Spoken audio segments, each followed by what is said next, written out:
என்கிட்டயே ஒரு புது ஃபோன் இருக்கு. விலை 2000 ரூபாய் தான். நீ வாங்கின அல்ப சம்பளத்தில் இப்படி 2000 ரூபா காஸ்ட்லியான ஃபோன் எப்போ ஒன்றால் வாங்க முடிஞ்சது? அட நினைச்சு நீங்க நாட்டு நடப்பே தெரியாம இருக்கீங்க. அதுக்குன்னே ஆள் இருக்கு.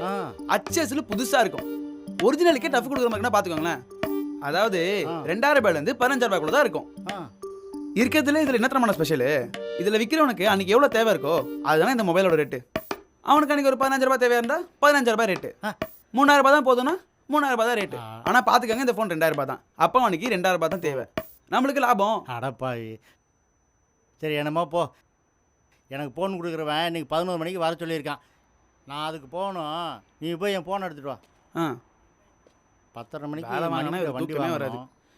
அதுக்கு போகணும். ஃபோன் எங்கே வச்சாரு? ஃபோன் வாங்கணும்னா இந்த பழைய எஃப்எம் தூக்கி போட்டு நம்ம புது ஃபோனில் பாட்டு கேட்கணும். என்னங்க நினச்சி ஃபோனு?